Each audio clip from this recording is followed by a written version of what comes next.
Can everyone hear me? I'm a little shorter than everyone else.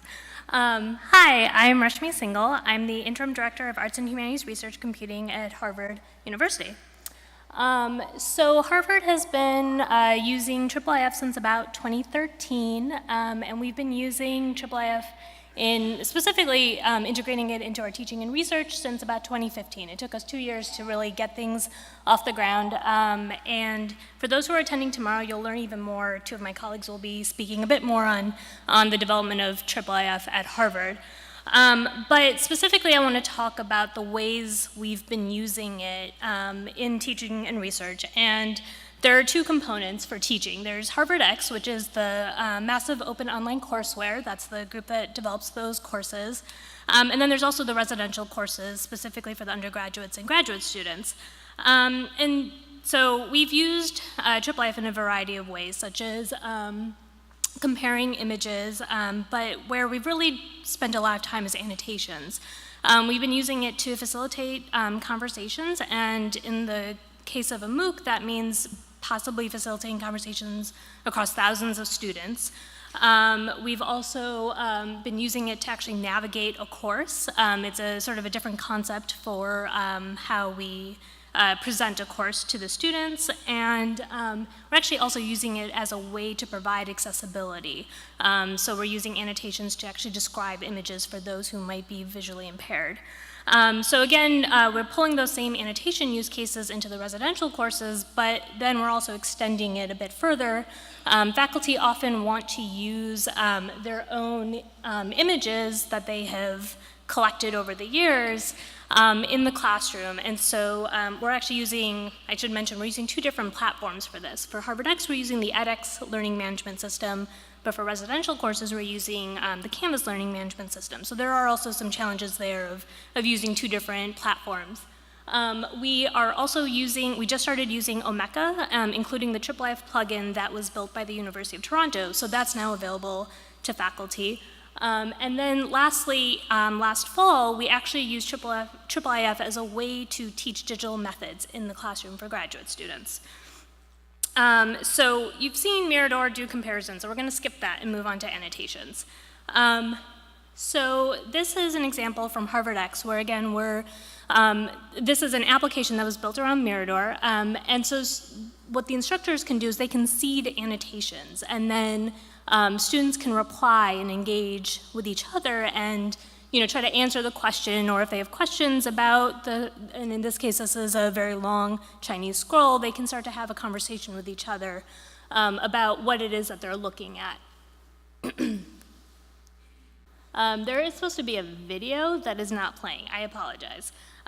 So I'm just going to describe it, and you guys are going to have to use your imagination. At HarvardX, we we created an illustration of a cell, and it was specifically designed with IIIF and Mirador in mind. So there are multiple levels of detail in this cell itself, so you can, and again, the whole point was that there was never a way before to show this detail in a single image, because the deep zooming was so difficult before, but with IIIF we were finally able to do it. And if you're interested in seeing the video, I can show it to you later, just find me, because it really is very cool. So they hired a graphic designer, he created this illustration, and then additionally within the edX platform, they're actually using the cell the cell illustration to navigate through the course so that they can focus on different parts of the cell. And there are different lessons within the course that are all revolve around this cell. So anyway, sorry you guys can't see it, but it's interesting. So moving into the residential courses. So now you'll see that this is the Canvas platform, so it looks a little bit different. And so in this case, faculty wanted to be able to load their own collections of images. They wanted to add their own metadata and then view it in Mirador. So it's a lot of the same things that we've been seeing, it's just a different context. And so the images are loaded. They don't need to know about IIIF.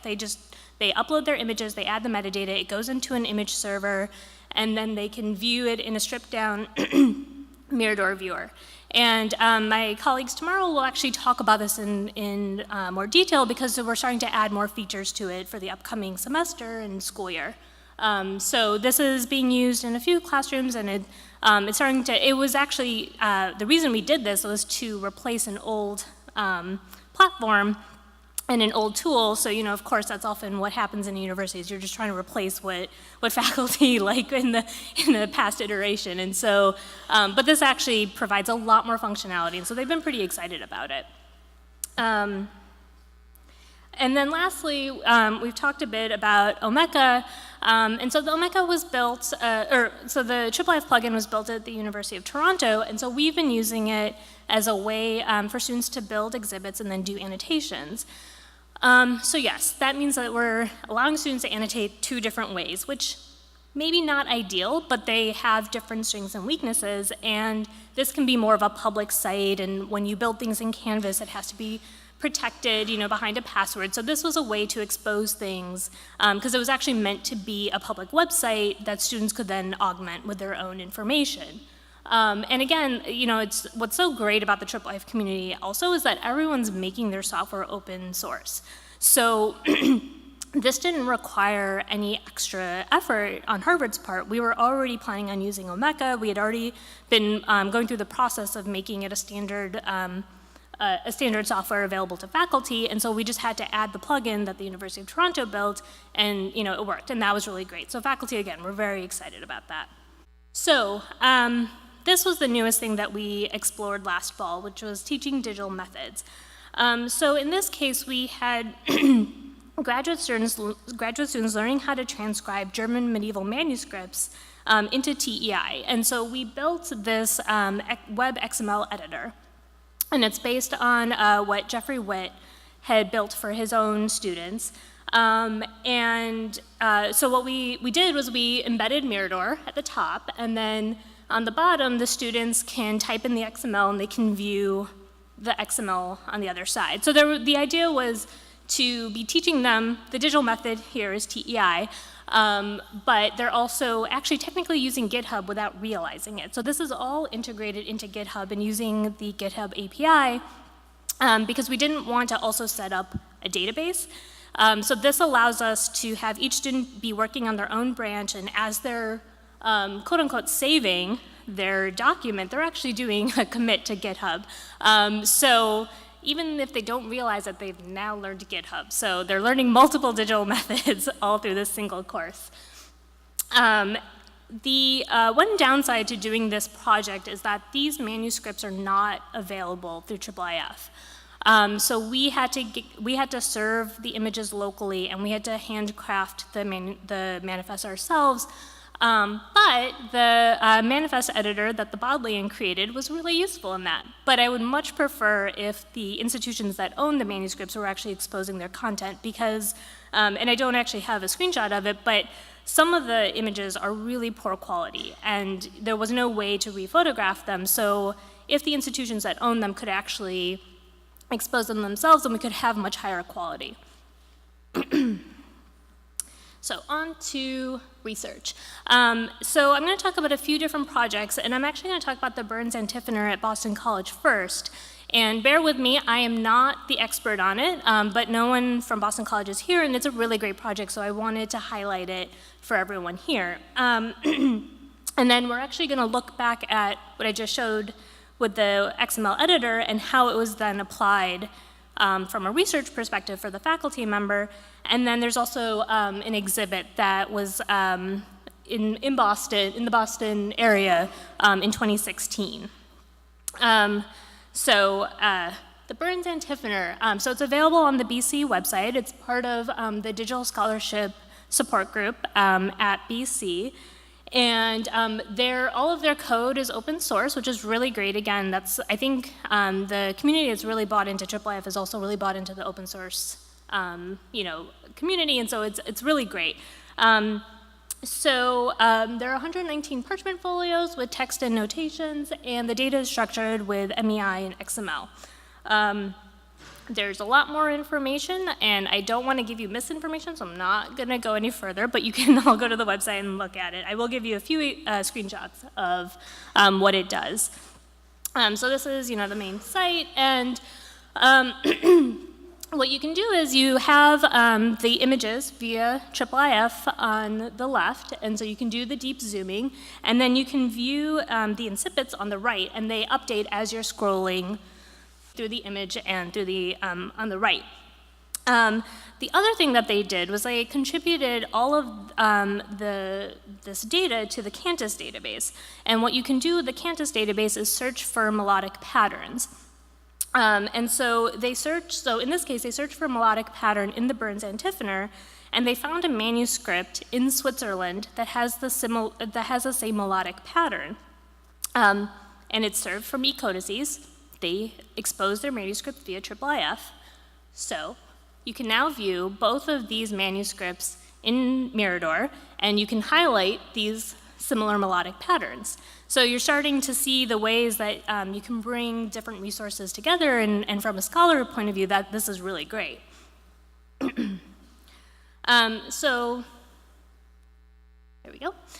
So now, going back to the XML that those graduate students were transcribing last fall, what we ended up doing was taking all of those and displaying them sort of in a comparison view. So looking at this, there's nothing IIIF about it, but because they've done all of the transcription work and they've added the folio numbers, the next step that we're going to do is actually add links to the page images so that it opens up in Mirador or some other type of image viewer. So you can start to see the original page image with the transcription. And lastly, there was Beyond Words, which was an exhibition at a variety of institutions in Boston. So there's a website, Beyond Words 2016. But specifically what I wanted to highlight here was these two manuscripts. This is at the McMullen Museum of Art in Boston College, and they're protected because they're really old. So what they did was they used an iPad and put Mirador up next to it, and they have the two manuscripts side by side, so you're viewing it in physical and the digital. And on top of that, there are scholarly annotations that are available through Mirador on the iPad so that the visitors can actually learn more about it. We did this with these manuscripts, we did it with a scroll. So it's really starting to, it's really difficult to put all of those annotations in print with the physical object. But when you start to move it into the digital world, you're really starting to give users the ability to learn exactly what they're looking for. So if they're really interested in a particular page and want to learn more, there are now scholarly annotations that are attached to that page. So lastly, what does this all mean for the future of digital scholarship for IIIF? I mean, really, teaching and research does not need to be different. I mean, they're sort of, two sides of the same coin. And so at Harvard, what we're trying to do is pull all of these sort of different applications that I've shown. So annotation databases, being able to upload your own images, add metadata, do comparison, and actually start to figure out a way to create a collaborative space for our faculty and students to interact with IIIF resources. So of course, you'll probably learn about discovery. So that's a tricky part of how do you get the scholars to find the resources that they need, and we're not there, and we haven't solved that. But assuming they have the resources they want, what can we do to give them the ability to do the stuff that they want? So what they were doing on their desk, what can they now do in the digital world? And I think IIIF is really going to help enable that, because now things are interoperable and they can access and pull all the images that they need in a single place instead of having to go from place to place.